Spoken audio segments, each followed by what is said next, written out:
Martians यानी Mars में रहने वाले वाकई हो सकते हैं भविष्य में, लेकिन साईफाई मूवीज के एलियंस की जगह मार्शियंस वो इंसान होंगे जो मार्स में जन्म लेंगे और बड़े होंगे। और इस एपिसोड में आप उनमें से एक हैं। इससे पहले के कुछ एपिसोड्स में हम देख चुके हैं कि मार्स पर रहने के लिए क्या क्या चीजें जरूरी हैं, लेकिन ये तो कहानी का आधा ही हिस्सा था। रेड प्लैनेट में एक स्टेबल सेटलमेंट बनाने के लिए लोगों को बच्चों को जन्म देने की जरूरत होगी।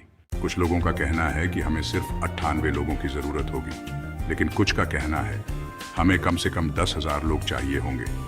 लेकिन चाहे ब्रीडिंग पॉपुलेशन का साइज जो भी हो, हमें अर्थ पर रहने वालों और मार्शियंस में फर्क देखने के लिए सिर्फ कुछ सालों का ही इंतजार करना होगा।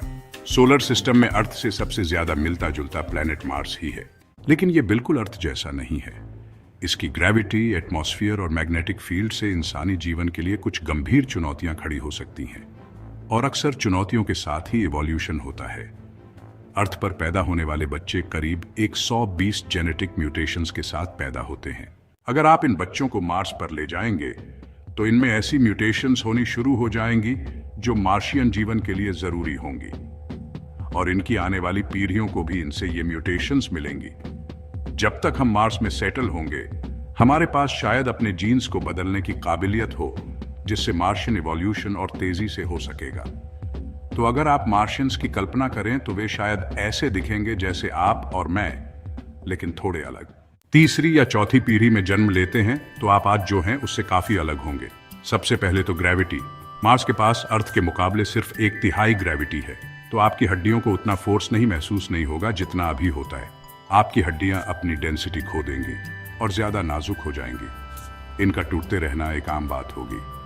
फिर आता है एटमॉस्फेयर। अर्थ पर आपको एक डेंस एटमॉस्फेयर की आदत होती है, जिसमें ज्यादातर नाइट्रोजन और ऑक्सीजन होती है। लेकिन मार्स पर आपको एक पतले एटमॉस्फेयर की आदत होगी, जो ज्यादातर कार्बन डाइऑक्साइड का बना हुआ है और जिसमें ऑक्सीजन सिर्फ थोड़ी ही मात्रा में मौजूद होगी।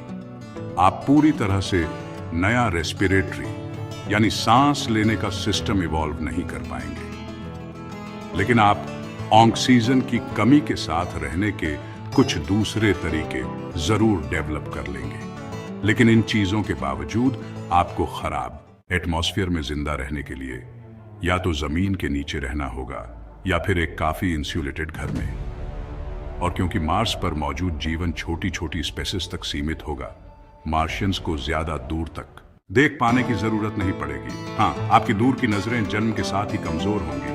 और आखिरकार आती है रेडिएशन। अर्थ के पास एक मजबूत मैग्नेटिक फील्ड होती है जो हमें जानलेवा सोलर रेडिएशन से बचाती है, लेकिन मार्स के पास एक कमजोर मैग्नेटिक फील्ड है जो पूरे प्लैनेट में बिखरी हुई है। अर्थ पर हमारी बॉडीज में मेलेनिन बनता है। ये हमें उस रेडिएशन से बचाता है जिसे अर्थ की मैग्नेटिक फील्ड नहीं रोक पाती। अगर आप मार्स पर पैदा होते हैं तो शायद आपको वहीं रहना पड़े। इंसान काफी वक्त से ऐसे ही दिखते आए हैं जैसे अब दिखते हैं, लेकिन मार्स में कुछ पीढ़ियों तक रहने से हमें ऑन रेंज और पास की नजर वाले इंसान मिल सकते हैं जो कम ऑक्सीजन के साथ भी जिंदा रह सकेंगे। और एक बार हम मार्स में अच्छे से सेटल हो जाएं, तब शायद हम वहीं नहीं रुकेंगे। भविष्य में हर तरह के प्लैनेट्स में इंसानों की कॉलोनीज हो सकती है, सोलर सिस्टम के बाहर भी। क्या हो अगर जिन सारे एलियंस से मिलने के लिए हम इतने एक्साइटेड और डरे हुए हैं, वो इंसानों का ही भविष्य का वर्जन हो। जानने के लिए हमारे चैनल को देखते रहे।